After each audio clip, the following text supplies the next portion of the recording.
오늘 로마서 마지막 부분을 우리가 읽었습니다.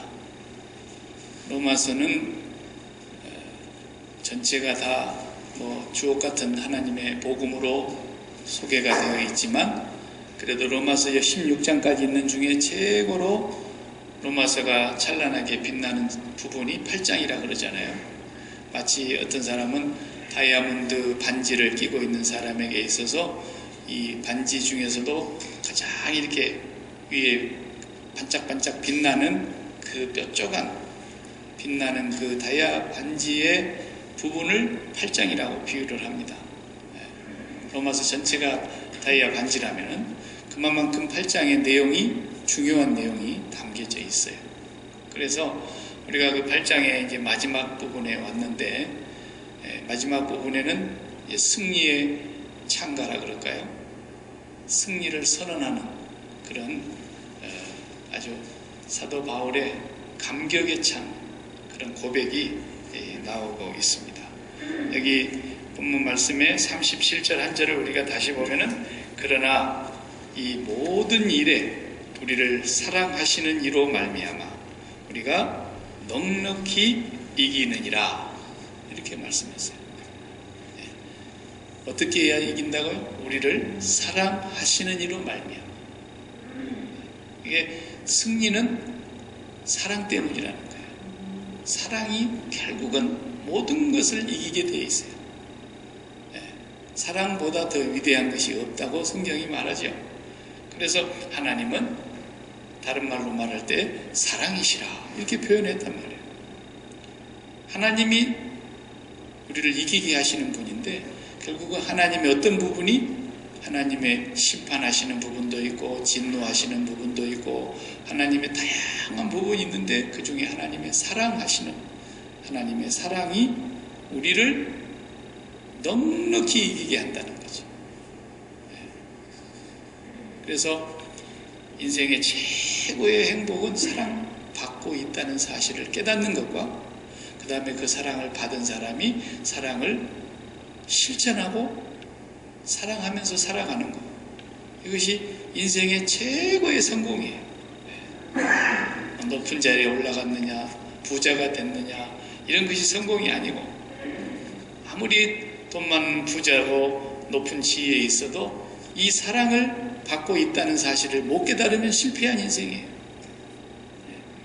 그 사랑을 못 깨달으니까 결국은 사랑할 사랑이 뭔지를 몰라서 사랑할 줄도 또 모르는 거예요. 그러니까 실패한 인생이죠. 불쌍한 인생이죠.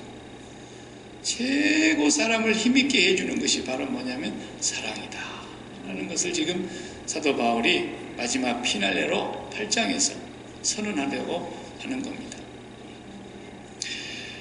넉넉히 이기리라 그랬으니까 넉넉히라고 그랬어요. 넉넉히.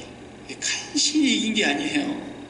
우리 그리스도를 믿는 예수의 사람들은 이기고도 힘이 펄펄 넘친다는 거예요.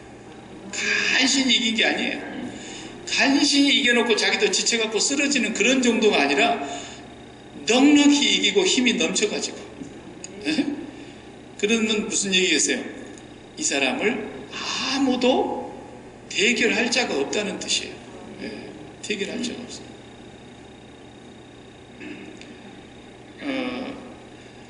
제가 이렇게 좀, 지금도 굉장히 제가 젊지만 20대 젊을 때는 권투하는 스포츠를 참 좋아했더랬어요.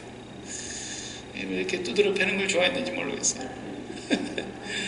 그런데 그때 세계적으로 이제 우리나라에도 고국에 있을 때 챔피언들이 있고 그랬지만, 미국의 뉴욕 브루클린에서 태어난 흑인 마이크 타이슨이라는 선수가 있었어요. 박싱 선수인데, 이 친구는 어렸을 적부터서 벌써 10대 초반부터서 감옥도 들락거리고, 그리고 사람 두드러 패는데 아주 재주가 있고 그런 애였어요. 그래서 아주 문제가 많은 애였는데, 감옥에 들어갔다가 너무 감옥에서 싸움도 잘하고 이 몸이 아주 운동하게 되는 체질이에요. 체질. 이 목이 보통 이 센치로 51cm예요. 목둘레가 51cm. 웬만한 사람 허리만 해요. 그러니까 목이 이렇게 두꺼운 데다가 얼마나 사람이 힘이 센지 그 사람의 별명이 많이 있어요. 어렸을 적 10대 때는 다이너마이트 키드라 그랬어요. 그 별명이. 그리고 이제 나중에는 너무 힘이 세니까 아이론맨이라고 해서 아이론맨. 예, 쇠주먹이라. 나중에 이제 권투 선수 돼가지고는 뉴클리어 피스트 그랬어요. 핵주먹이다, 핵주먹. 이 핵주먹이 하나 맞으면 살아나지를 못하는 거야. 그 힘이 얼마나 센지 트럭이 오는데도 주먹으로 치면 트럭이 멈춘다 그랬어요. 예, 거짓말을 좀 한 거죠. 예. 그런 정도로 그 사람의 주먹이 셌습니다. 그래서 세계에서 그 사람을 해낼 자가 아무도 없으니까 세계 권투 선수들 그 협회가 3개가 있잖아요. WBC, WBA, IBF 이렇게 3가지의 권투 큰 그룹이 있어요. 축구 뭐 이렇게 프리미어 리그가 있고 이렇게 독일에 또 분데스리가에 뭐가 있고 그런 듯이 권투도 3개의 타이틀이 있는데 그 3개의 타이틀을 다 통합해 가지고 자기가 다 거머쥔 사람이에요. 그러니까 아무도 자기를 해낼 자가 없는 거죠. 37번을 싸우는 동안 한 번도 안 졌어요. 그 사람하고 붙어 그러면은 거의 불구가 되든지 정신 이상이 될 정도로 두드려 맞으니까 한 대 맞으면 빨리 덜어 넣어버려요. 그냥. 예. 2대 맞으면 병신되니까. 그 정도로 그 사람은 이게 1라운드에서 끝나지 않은 경기가 거의 없었어요. 그렇게 비싼 돈을 주고 관중들이 구름대같이 몰려왔는데 1라운드 시작 땡 그러면 10초 안에 끝내버리는 경기가 너무 많으니까 이거 뭐 돈도 아깝고 그럴 정도로 무서운 선수입니다. 예. 37번을까지는 이겼는데 38번 만에 그 사람이 이제 쓰러집니다. 예. 넘어졌어요. KO패로 자기가 타이틀을 빼앗겼어요. 그리고 나서 또 참 안타깝게도 그 주먹 하나를 가지고 번 돈이 4억 달러예요. 4억 달러. 4천억이 한국 돈으로 4천억. 주먹 하나로 가지고. 예? 근데 이 친구가 또 이상한 범죄에 연루돼가지고 성폭행 했니 안 했니 해가지고 감옥에 갔잖아요. 3년 감옥살이를 했어요. 6년 받았는데 3년 만에 보석 결정을 해서 나와가지고 다시 또 3년 동안 권투 준비를 해가지고 다시 1996년도에 타이틀을 또 빼앗았어요. 그러니까 또 마이크 타이슨의 시대가 제로 다시 전성기가 오나보다 했는데 안 되더라고요. 그 뒤에 또 데글라스라는 사람에게 해가지고 그 사람이 하도 비겁하게 하니까 막 붙지를 않고 피해 다니고 반칙을 하고 이마로 들이받고 막 그러니까 너무 화가 나니까 이서 타이슨이 성질이 급해가지고 이렇게 끼어하는 상태에서 키를 하나 물어 뜯어갖고 떼버렸잖아요. 네, 상대 선수를. 그래가지고 TKO 패로 판정패로 해가지고 졌어요. 그 뒤로부터 이 사람은 내리막길을 걷고 이제 뱅크럽시까지 갔어요. 그렇게 돈이 많던 사람이 한 해에 200억씩 탕진했다잖아요. 그래, 지금은 이제 뭐 돈이 많지는 않은 선수지만은 어쨌든 다른 일을 하죠. 왜 이 사람 얘기하느냐면 이렇게 힘이 센 사람. 그때 제가 권투 좋아하고 그럴 때는 영웅이었어요. 권투 분야에 있어서는 대단한 무하마드 알리 이후에 최고 가는 선수라요. 네. 그런데 사람도 그 사람이 권투할 때 보면은 막 힘이 빠져가지고 간신히 이긴 적이 한 번도 없고 한 방에 쳐서 넘어뜨리니까 힘이 펄펄 넘쳐가지고 이기고도 넉넉히 이기더라고요. 근데 그 사람도 사람인지라 어느 날 꼬그라져서 이제 패하고 망하고 이렇게까지 되는 걸 봤는데 사람이 뭐 유한한 존재이니까 영원한 승자가 어디 있겠어요. 다 나이가 되면 할 수 없이 물러나고 힘이 빠지고 또 젊은 사람한테 지고 그러는 거죠. 그런데 이 세상에 절대로 상대가 없고 절대자가 우리를 위하고 계시기 때문에 우리를 상대할 자가 없다는 거예요. 우리를 상대할 자가 없어요. 왜? 넉넉히 이기니까. 우리 예수 믿는 사람이 다 그런 사람이라는 것을 우리가 알아야 돼요. 넉넉히 이길 수 있는 하나님의 사람들이에요. 우리는. 그러니까 어떤 것에서도 질 수가 없어요. 질 수가 없어요. 오늘 성경에서 그러지 않습니까? 마지막 절에 이 승리의 장가를 보십시오. 38절과 39절을 보면 내가 확신하노니 그랬어요. 사망이나 세상 사람들은 죽는 걸 제일 벌벌 떨고 무서워하는데 사망을 제일 먼저 얘기했어요. 사망이나 생명이나 천사들이나 권세자들이나 현재 일이나 앞으로 일어날 장래 일이나 능력이나 높음이나 기품이나 다른 어떤 피조물이라도 우리를 우리 주 그리스도 예수 안에 있는 하나님의 사랑에서 끊을 수 없으리라. 끊을 수 없으리라. 이렇게 승리의 창가를 부르고 있지 않습니까? 오늘 간단히 말씀을 요약을 해보면 31절 다 같이 읽겠어요. 31절 시작. 그런즉 이 일에 대하여 우리가 무슨 말을 하리요? 만일 하나님이 우리를 위하시면 누가 우리를 대적하리요? 누가 우리를 대적하겠냐는 거예요. 우리를 상대할 자가 있다 없다? 없다라는 거예요. 누가 우리를 상대하겠냐는 거예요. 사람은 다 상대적이잖아요. 사람은 상대적이에요. 그런데 절대자가 우리를 이해하시고 절대자가 우리의 편이니까 우리를 당해낼 자가 없다는 거예요. 당해낼 자가. 우리가 어린 애기 키워봤을 때 애기들이 겁이 많을 때에 막 엄마 찾고 아빠 찾고 그럴 때에 엄마 아빠도 사실은 힘이 없는데도 그래도 엄마가 딱 나타나 봐요. 그러면 이제 애가 힘이 그냥 어디서 생겨났는지 막 동네 형도 발로 찹니다. 왜 그래요? 저기 아빠가 보인다라는 거야.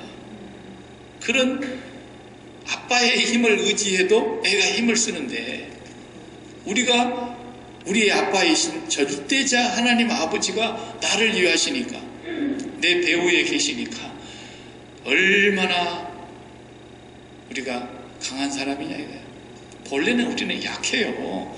양이에요, 양. 우리를 보고 성경에 너희는 호랑이다 그런 적이 한 번도 없잖아요. 우리는 언제나 양이다 그랬어요. 양처럼 약한 동물이 어디 있습니까? 세상에 가장 약하죠. 그런데 양이 이 세상에서 제일 많이 번성하고 제일 보호받고 제일 안전하고 양이 제일 강합니다. 왜? 목자가 있으니까. 호랑이는 점점 없어집니다. 동물원에 이제 데려다 놔야 겨우 보호받을 날이 올 겁니다. 강한 것이 오래 가는 게 아니에요. 세상의 모든 이치는 강한 것은 오래 가지 못합니다. 그래서 우리 입 안에도 보면은 강한 것은 다 빠지고 흔들리고 부서지고 그러다가 안 돼갖고 임플란트라도 꽂고 그러잖아요. 이빨 다 빠지고 그래도 그 이빨에 난날 잘못하면 씹히고 피 질질 흐르고 불어 터지고 그런 혓바닥은 죽을 때까지 혓바닥에 건져야 합니다. 바들바들한 혓바닥은 영원히 같이 있고 이빨은 다 갑주기가 되잖아요. 그러니까 우리는 강한 것이 승리하는 것 같지만 절대로 그렇지 않습니다. 우리가 양만 되면 우리는 영원히 하나님이 보장하십니다. 근데 우리가 양의 신분을 잃어버리고 호랭이 되려 그러면 사자 되려 그러면 우리는 지게 되어 있습니다. 반드시 양의 정체성을 떠나면 안 돼요. 우리는 반드시 이기는 사람이다. 넉넉히 이기는 사람이다. 35절도 한번 33절도 다 같이 읽어보겠어요. 누가 능히 하나님의 택하신 자들을 고발하리요? 그랬어요. 의롭다 하신 이는 하나님이시니. 앞에서는 누가 대적하리요? 그러더니 이번에는 누가 고발하리요? 그랬어요. 의롭다고 하시는 분이 하나님이신데 사탄이 저를 고발했다. 박일규를 고발했다. 너가 지은 죄를 네가 알렸다. 그러면서 낱낱이 하나님 앞에 가서 참소하는 자니까 고발하는 자니까 고소하는 자니까 사탄은 나의 죄를 다 드러낸다 할지라도 하나님이 다 들으시고는 뭐라 그래요?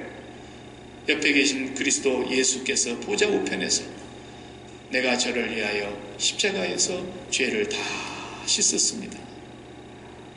그러므로 하나님이 예수 그리스도를 믿는 나를 의롭다 하시니까 하나님이 의롭다고 해버리면 끝이에요. 하나님 앞에서 누가 우리를 고발하겠냐는 거예요. 이렇게 당당하게 외치고 있어요. 34절 또 이어서 보면은 누가 정죄하리요 그랬어요. 왜요? 죽으실 뿐만 아니라 다시 살아나신 이는 그리스도 예수시니 하나님 우편에 계신 자요 우리를 위하여 간구하시는 자요. 누가 정죄하겠느냐는 거예요. 주님이 나 죄값을 지고 십자가에서 죽으셨을 뿐만 아니라 나를 위해서 다시 부활하셨고 지금도 보좌 우편에 계시면서 나를 위해서 기도하고 계시는데 누가 나를 정죄할 수 있겠느냐, 이렇게 확실하게 말씀하고 있어요. 그 다음에 35절에 가서 누가 우리를 그리스도의 사랑에서 끊으리요. 누가 끊으리요? 누가 우리를 끊을 수 있겠냐? 그리스도의 사랑에서. 연속 4번 누가 대적하겠느냐? 누가 고발하겠느냐? 누가 정죄하겠느냐? 누가 우리를 하나님의 사랑에서 끊어낼 자가 있겠느냐? 우리는 넉넉히 이긴다는 거예요. 우리를 상대할 자는 없다라는 거예요. 우리는 절대적으로 이길 수밖에 없는 자들이라는 거예요. 여러분, 제가 이 세상 살면서 이렇게 넉넉히 이기는 자들로서 정체성을 항상 인식하고 져서도 안 되고 질 수도 없다는 사람이라는 걸 알아야 됩니다. 싸워봐갖고 이긴다 진다를 결정하는 사람들이 아니라는 거예요. 우리는 싸우기도 전에 이미 이겨놓고 싸우는 사람이라는 거예요. 이긴 것을 따놓고 싸우는 사람들이 절대로 지질 않아요. 이렇게 하나님이 우리를 확실하게 보장을 해주신다는 말씀입니다. 누가 우리를 그리스도의 사랑에서 끊겠느냐? 그래서 이 절대적인 사랑, 이 세상 사는 동안에요, 한평생을 사는 동안에 이 절대적인 하나님의 사랑을 깨닫는 사람, 그 사랑을 느끼고 사는 사람, 이 사람이 바로 최고 행복한 사람이에요. 이 사랑을 못 깨닫는 사람, 실패한 사람이에요. 루저예요. 이 사랑을 깨닫기 전까지는 온전한 삶을 살 수가 없어요. 평생 우리의 과제가 뭐예요? 이 사랑을 깨닫고 이 사랑 받고 있다는 걸 알고 그 사랑 받고 있지요. 그 사랑 받고 있지요. 태초부터 하나님께서 나를 향하신 그 사랑, 이 사랑을 늘 느끼고 사는 사람이 제일 행복하다니까요. 사랑받고 있다는 걸 아는 거예요. 고아는 자기 엄마가 핏덩어리같이 이제 막 태어난 애를 탯줄 간다 끌어가지고 보자기에 둘둘 말아서 고아원 앞에 갖다가 던져놨단 말이에요. 그리고 고아원에 사람이 그걸 다시 데리고 들어가서 그것을 이제 배꼽줄을 끊고 거기서부터서 키워가지고 고아가 됐는데, 고아원에서 자랐으니까 부모 없이 자랐지요. 그런 애들 가운데 조금 지나면 고아원을 탈출합니다. 거기가 자유롭지 않은 부분도 있다고 보니까 거기서 통제받기 싫어서 튀어나오기도 하고, 그 안에서 또 힘센 놈이 막 주먹질하고 그냥 대장놀이 하니까 거기 맞기 싫어서 튀어나오고, 그런 애들이 많아요. 그런 애들이 또 범죄의 소굴로 들어가가지고 또 나쁜 길에 빠지기도 하고, 그 안에서 있으면서도 열심히 공부해가지고 성공적인 삶을 사는 사람도 때로 있고요. 그런데 그런 사람들 마음속에 부모의 그 사랑을 받지 못하고 버림받았다고 하는 것 때문에 마음에 분노가 있어요. 그리고 그 부모가 자기를 버린 것에 대해서 자기 부모를 정말 미워하는 그 마음이 없어지질 않아요. 그 속에서. 그래서 제가 아는 어떤 선배 목사님이 하루는 새벽 기도를 하고 목회자 사무실에, 목양실에 앉아있는데 누가 눈을 똑똑 두드리더래요.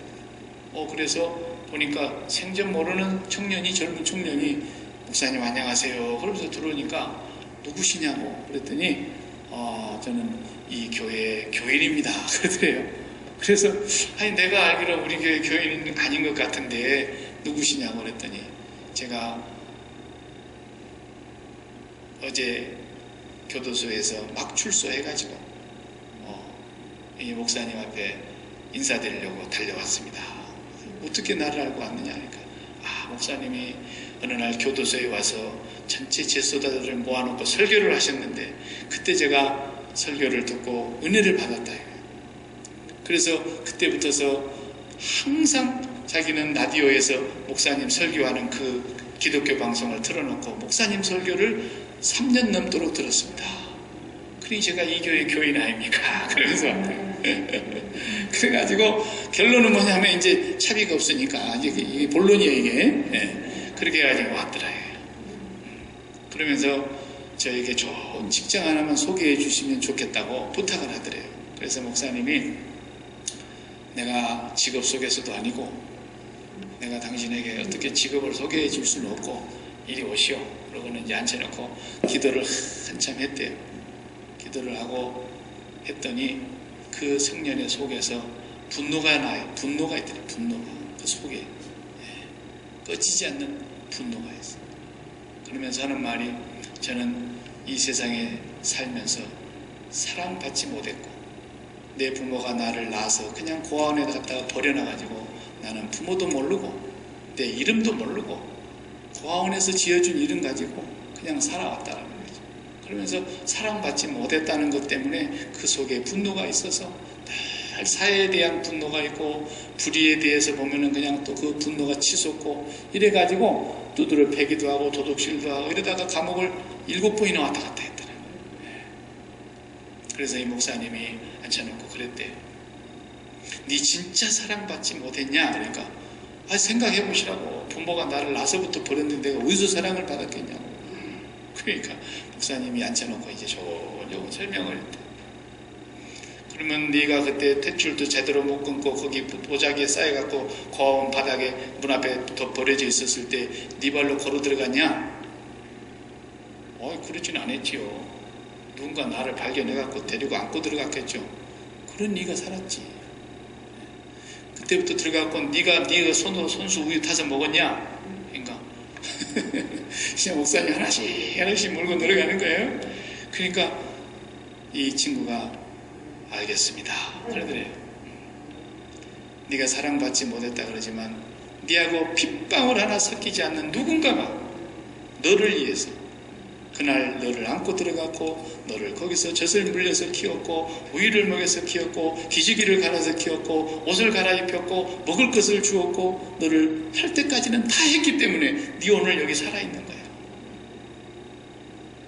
네가 사랑받았다는 것을 깨달아야 네가 사람이 되는 것이다. 목사님이 설교를 하셨다 그래요. 목사님 알겠습니다. 그리고 다 인사하고 가더래. 그러니까 사람이 사랑받고 있다는 것을 아는 것이 그렇게 중요한 거예요.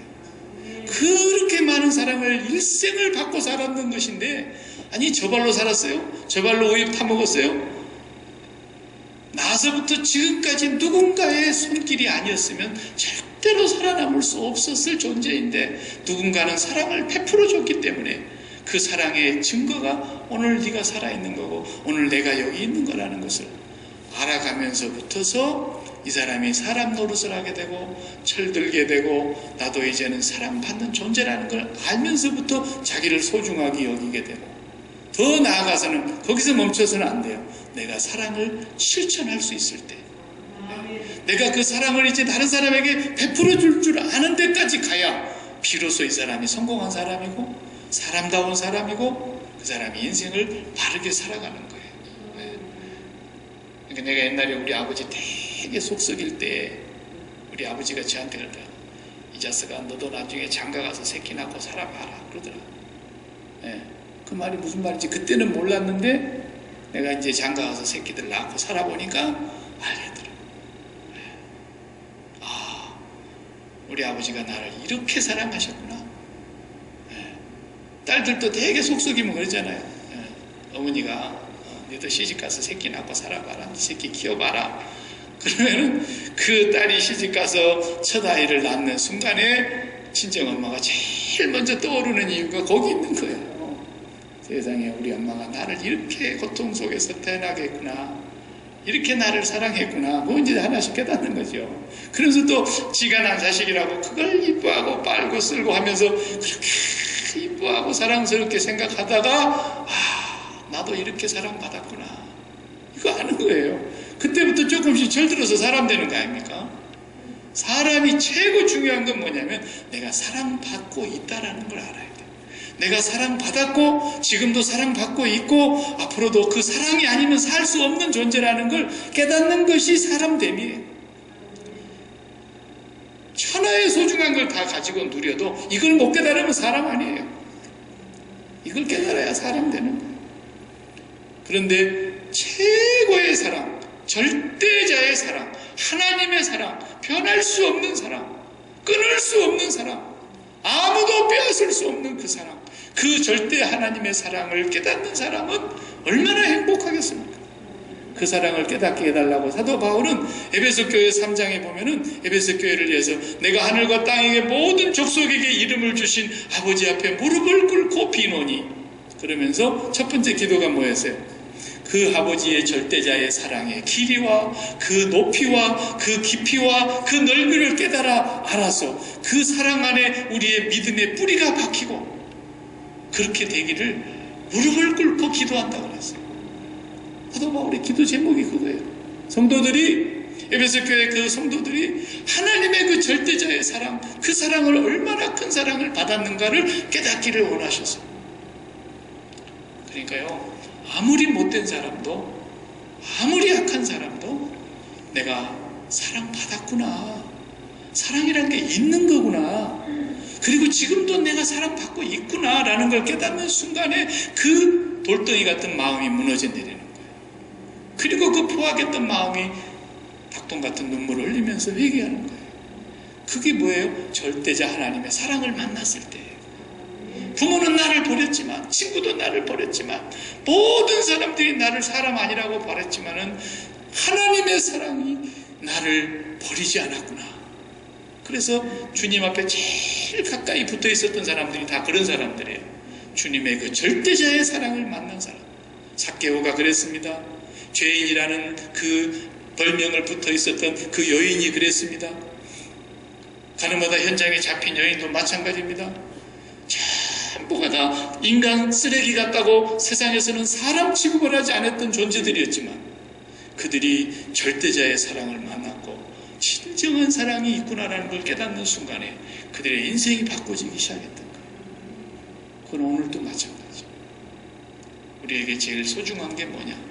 하나님 우리에게 돈 몇 푼 주는 것이 사랑인 것 같습니까? 아니에요. 사도 바울은 돈은 주지 않았어도 하나님이 뭘 주셨어요? 병을 주셨어요. 그래서 처음에는 그 병을 좀 고쳐달라고 막 기도를 했는데 그 병이 얼마나 고통스러운 병이면 뭐라 그랬어요? 육체의 가시라 그랬고 사단의 사자라 그랬다. 그래가지고 그 병이 갈라디아서 4장 14절을 읽어보면은 내 몸에 있는 이 질병은 여러분의 믿음을 시험할 만한 것이었음에도 불구하고 여러분은 나를 하나님의 천사로 여기고 없선 여기지 않았습니다. 이렇게 얘기하잖아요. 성도들의 믿음이 시험될 정도의 병이었다는 거예요. 바울이 갖고 있는 병은. 그래서 그걸 고쳐달라고 그래 기도했건만 하나님은 아니야. 더 이상 기도하지 마. 그럴 때 바울은 그 병이 자기에게 하나님의 사랑이라는 걸 알게 된 거예요. 아, 이게 하나님의 사랑이요, 은혜요, 선물이었구나. 나를 영원히 겸손하게 만들고 교만하지 않게 하시려고 하시는 하나님의 선물이었구나. 그래서 자기가 그때부터 병든 것을 어찌 내려 자랑한다 그러잖아요. 자랑한다. 병든 걸 자랑한다.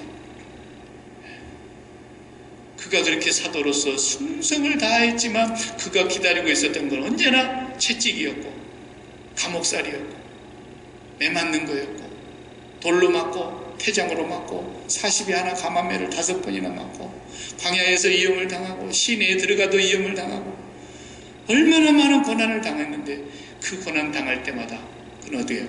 환난이나 공고나 핍박이나 위험이나 칼이랴 기근이나 적신이랴 우리를 사랑하시는 이로 말미암아 넉넉히 이기느니라. 하나님의 사랑을 받고 있다는 걸 아는 그는 이 모든 것이 은혜라는 걸 안다. 여러분, 그렇기 때문에 우리가 무슨 이 세상에서 눈에 보이는 그런 영광, 이 세상에서 눈에 보이는 그런 가치들 그거 조금 주셔서 하나님이 우리를 사랑하신다고 생각하는 건 그건 너무 하나님을 모르는 거야. 착각하는 거예요. 혼자서 착각하는 거예요. 그게 하나님 사랑이 아니에요. 진정한 사랑이 우리에게 임하게 되면은 모든 것이 사랑이라는 걸 알게 되는 거예요. 모든 것이 은혜라는 걸 알게 되는 거예요. 매맞아도 은혜였구나. 감옥에 갇힌 것도 은혜였구나. 그 사람들은 바울이 감옥에 갇히니까 다 걱정하고 울고불고 난리나고 기도하고 난리나고 그랬지만은 바울은 뭐라 그래요? 빌립보서 옥중에서 뭐라고 해요? 빌립보서를 쓰면서 여러분 기뻐하고 기뻐하십시오. 주 안에서 다시 말하노니 기뻐하십시오. 내가 다른 글을 쓰는 것보다도 같은 말을 쓰는 것이 나에게는 수고로움이었고 여러분에게는 유익하니 내가 다시 말합니다. 주 안에서 나와 함께 기뻐합시다. 내가 감옥에 갇힌 것이 도리어 복음의 진보가 된 것을 여러분이 아시기를 바랍니다. 그러면서 감옥에 갇힌 것을 기뻐합니다. 하나님의 사랑을 깨달으면요, 환경을 넘어서는 절대자의 사랑을 만나면 죽음의 자리에 들어가도 하나님의 은혜라는 걸 안다니까요. 그래서 진짜 죽음의 자리에 들어간 사람에게 우리가 주여 낫게 해주시옵소서 그렇게 기도할 수도 있지만 더 뭐예요? 주여 제가 지금 죽음의 자리에 들어가 있을지라도 죽은 자도 살리시는 하나님만 의지하게 하여 주시옵소서. 죽음의 자리에 놓여있지만 전능하신 하나님의 사랑을 진정으로 느낌으로써 말미암아 하나님 이 상태가 지금 은혜라는 걸 알게 해주시옵소서. 이렇게 기도해 줘야 돼요. 내가 어릴 적부터 같이 그 동리에서 가면은 늘 같이 지내면서 자랐던 사돈댁 아가씨가 있었어요.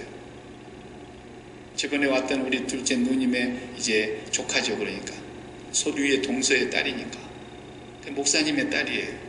나보다 1살 위에. 어린 시절을 같이 많이 놀았더랬어요. 그랬는데 이 친구는 목사의 아내가 됐어요. 음대 기악과를 피아노학과를 나와가지고 반주를 하다가 그 교회에 부목사님과 결혼을 해가지고 지금 여기 콜로라도 덴버에 와서 목회를 해요. 근데 그 어머니도 사모였고 아버지는 이제 은퇴하셔서 지금 계시지만 그 사모가 49세 때 세상을 떠났어요. 위암으로. 제가 그때 신학교 공부를 하고 1학년 때인가 그랬을 때였는데 병실을 내가 한번 방문한 적이 있었어요. 그래서 49살에 세상을 떴어요. 그 친구가 그 딸이 여기 와서 이제 목회를 하는데 뇌 속에 지금 암 종양이 발견됐는데 밤톨 크기만한 암 종양이 발견됐어요.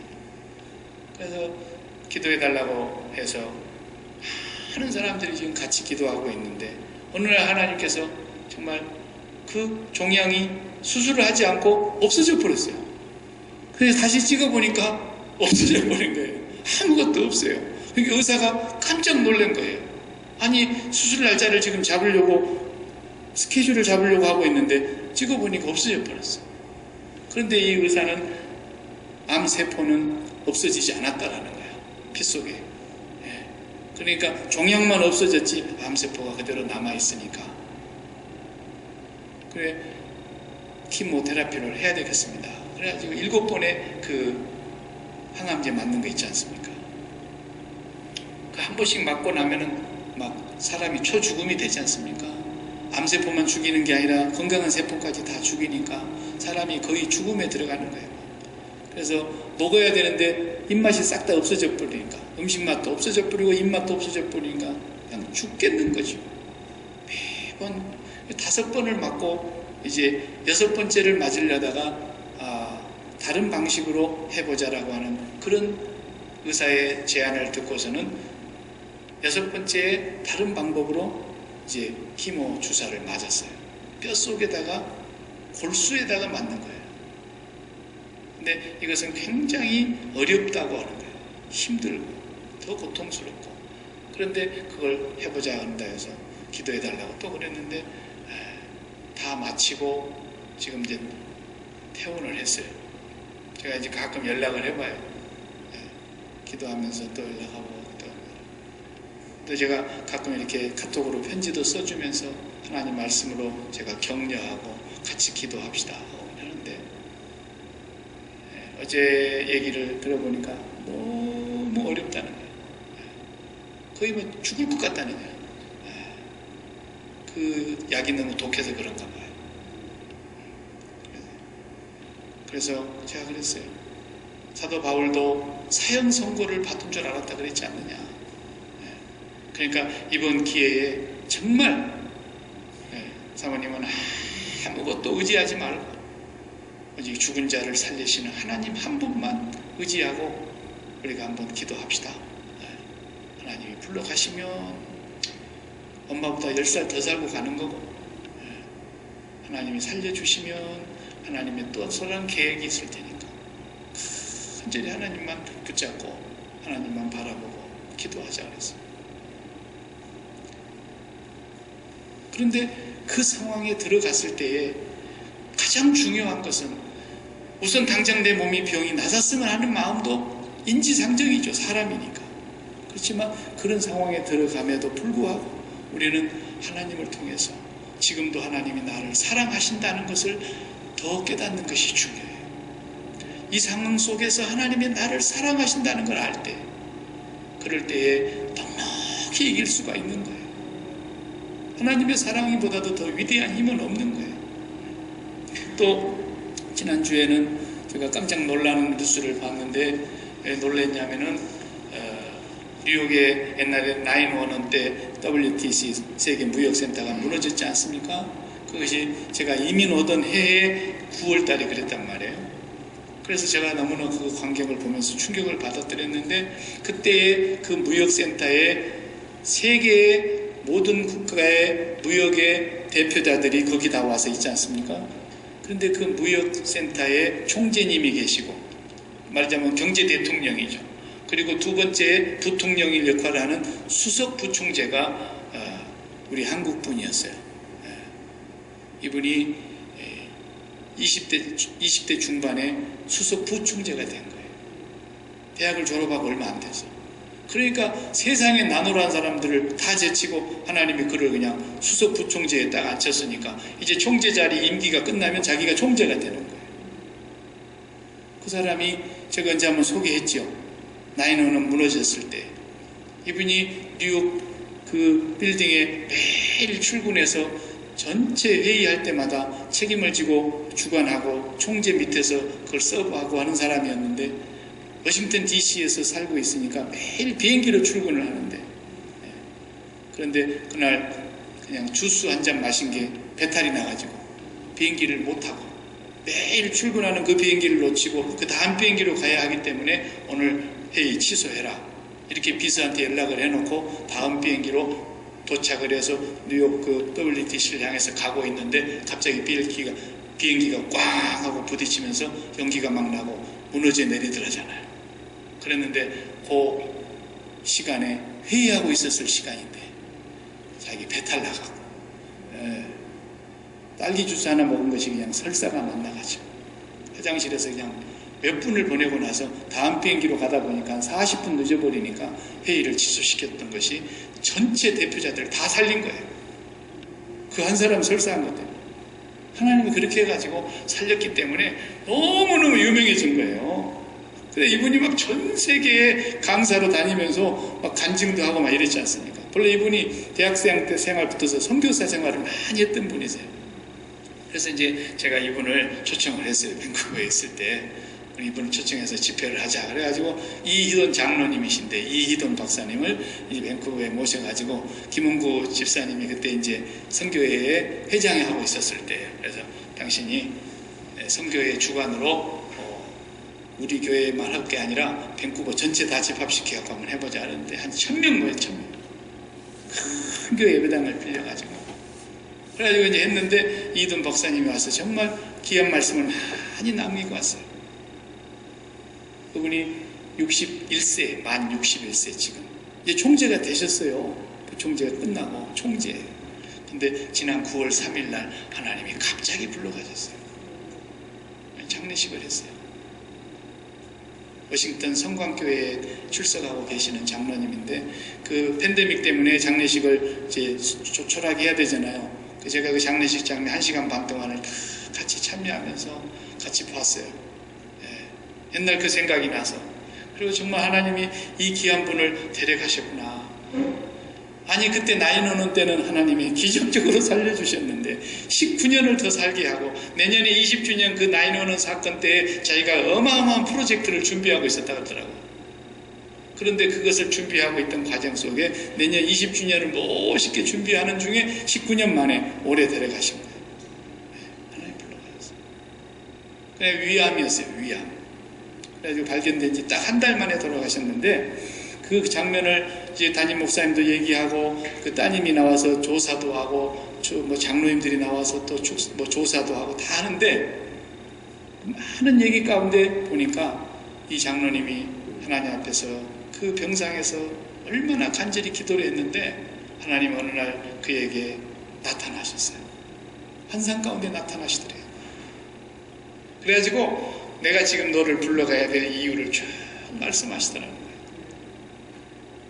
그러니까 이제 팬데믹이 되니까 병실에는 한 사람밖에 못 가니까, 그러니까 사모님이 이제 가끔 왔다 갔다 하시고, 어쩌다가 자녀들이 보고 싶다 그러면 엄마 대신 가서 얼굴 한번 보고 이런 정도로 있는데, 어느 날은 자기 와이프 사모님이 이제 오니까 여보 내가 어젯밤에 기도를 하는데 하나님 오셨어.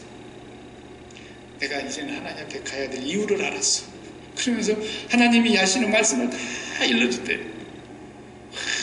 장례식이 아니에요. 정말 너무너무 멋있는 거예요. 하나님이 19년 전에는 그를 살리셨는데 지금에 와서는 하나님 데려가시는 이유가 있었구나. 그 목사님이 신방을 가끔 한 번씩 가면은 그냥 그 얼굴이 천사처럼 환하고 항상 예수 천당 불신지요.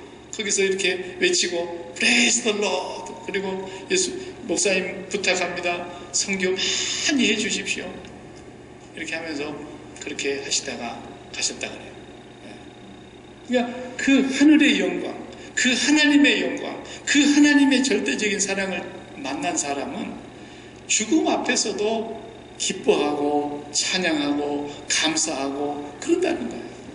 사망이나 생명이나 능력이나 높음이나 기쁨이나 현재일이나 장래일이나 천사들이나 다른 아무 피조물이라도 우리를 사랑하시는 하나님의 사랑을 누가 끊을 수가 있겠느냐. 우리는 넉넉히 이긴다. 하나님 말씀하셨어요. 이 믿음을 하나님께서 우리에게 주셨단 말이에요. 그래서 우리는 매일매일 이기고 살아가는 사람들이지 싸워봐하고 이길 사람도 아니고 겨우 이기는 사람도 아니고 이기고 나서 그냥 지쳐 쓰러질 사람들이 아니라 날마다 승승장구하면서 이 세상 그 무엇도 우리를 대결할 자가 없고 우리를 대적할 자가 없고 우리를 고소할 자가 없고 나를 정죄할 자가 없고 나를 하나님의 사랑에서 끊어낼 자가 없어요. 왜? 그리스도 안으로 들어가 버렸기 때문에. 원래 하나님의 사랑은 너무 크셔서 예수 안 믿어도 하나님 사랑하세요. 하나님이. 그러니까 예수님이 그러셨잖아요. 하나님은 악인의 집에도 빛을 비추시고 선인의 집에도 빛을 비추시고 악인의 집에도 비를 내려주시고 선인의 집에도 비를 내려주시고 하나님의 일반적인 은총은 모든 사람에게 타종교 사람들에게까지 이 지구상의 모든 사람들에게까지 하나님의 일반 은총은 내리지만은 하나님의 특별한 사랑은 그리스도 안에 있다라는 거예요. 누가 우리를 그리스도의 사랑에서 끊겠느냐? 그리스도 안에 있는 하나님의 사랑에서 끊을 수 없으리라. 그 그리스도 안이라는 것이 어디입니까? 그리스도 안이라고 하는 그 공간은 어디입니까? 그 위치는 내가 십자가에서 그리스도와 함께 죽고 그리고 보좌 우편에 계시는 예수님까지 가는 그 영역, 그 안이 그리스도 안이에요.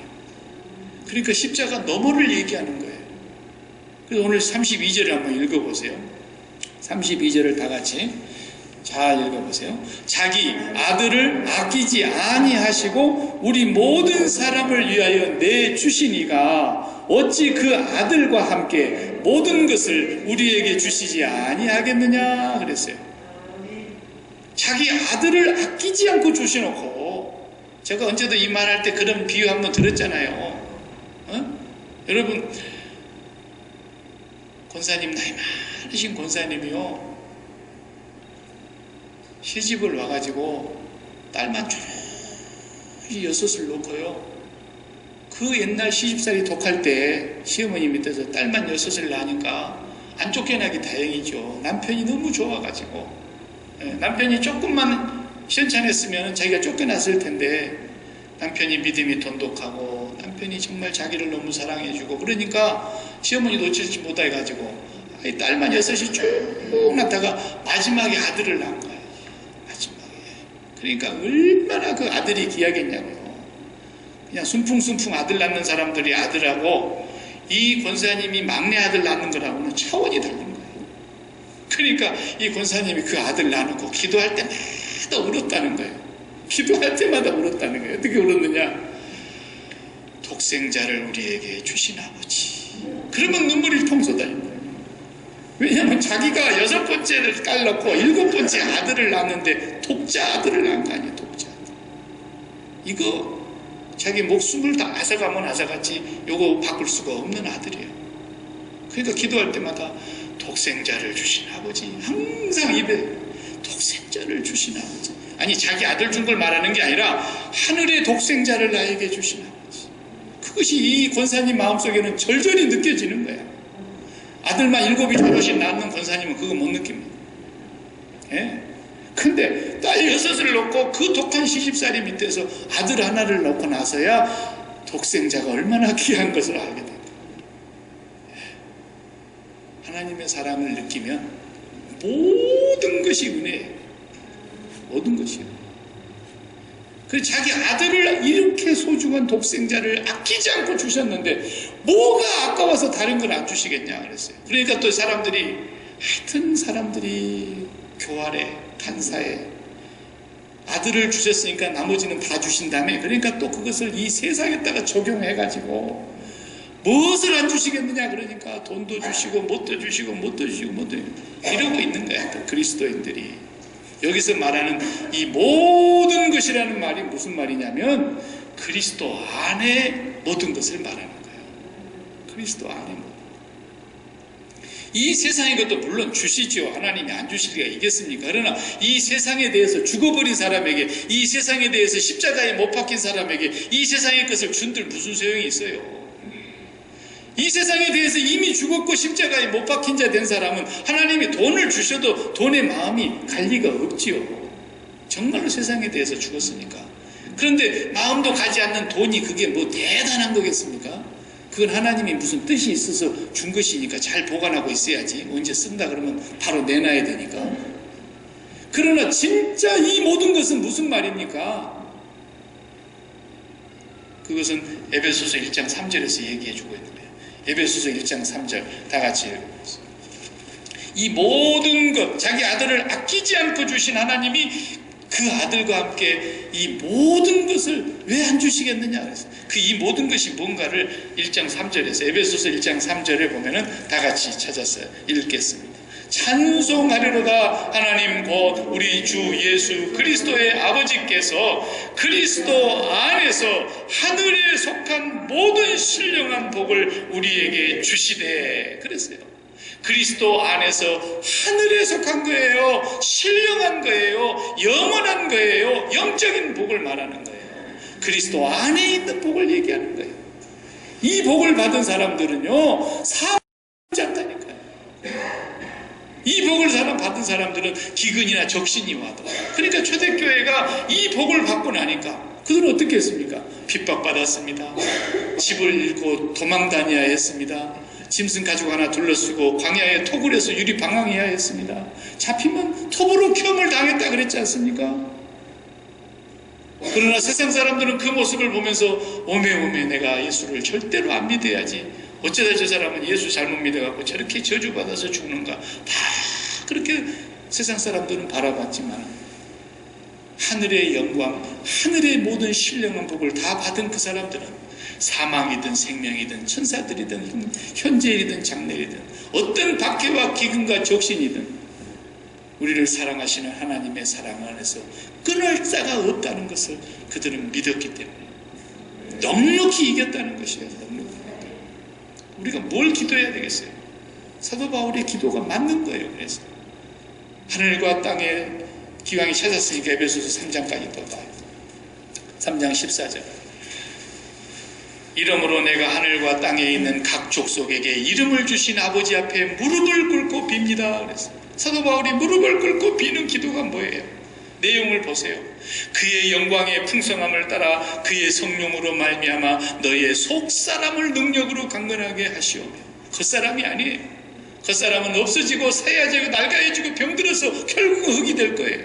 그러나 속사람이 능력으로 강건하게 하시고 믿음으로 말미암아 그리스도께서 너희 마음에 계시게 하시옵고 너희가 사랑 가운데서 뿌리가 박혀 터가 굳어져서 모든이 모든 성도와 함께 지식에 넘치는 그리스도의 사랑을 알고 그 사랑이 얼마나 넓은지 그 사랑이 얼마나 길고 긴지 그 사랑이 얼마나 높고 지고한지 얼마나 그 사랑이 깊이가 있는 것인지를 깨달아 하나님의 모든 충만하신 것으로 너희에게 충만하게 하시기를 구하노라. 아멘. 이게 우리의 기도가 돼야 돼요. 하나님의 사랑을 깨달아야 돼요. 하나님의 사랑을 깨달으면 죄인이 그때 변화되는 거예요. 살인 강도라도 하나님이 나를 사랑하신다는 그 사랑을 맞닥뜨렸을 때, 가슴에서 그 사랑이 부딪혔을 때 이 사랑이 변화되는 거예요. 우리도 그 사랑을 받았어요. 그리고 지금도 받고 있어요. 그 사랑을 깨닫지 못한다면 이제 그 사랑을 실천하지 않기 때문이에요. 딸 낳아서 자식 키우면서 뿔고 빨고 비비고 지면 꺼질까 놓으면 날까 하면서 키워보면서 지가 사랑을 깨닫는 것처럼 우리도 사랑을 실천할 줄 알아야 그 사랑이 깨달아지는 거예요. 그게 사람이에요. 그 사람이 성공한 사람이에요. 그 사람이 비로소 이제 사람 된 거예요. 사랑할 줄 모르면 사람 아니에요. 그래서 이 사랑을 깨닫는 자는 넉넉히 이기느니라. 기도하겠습니다.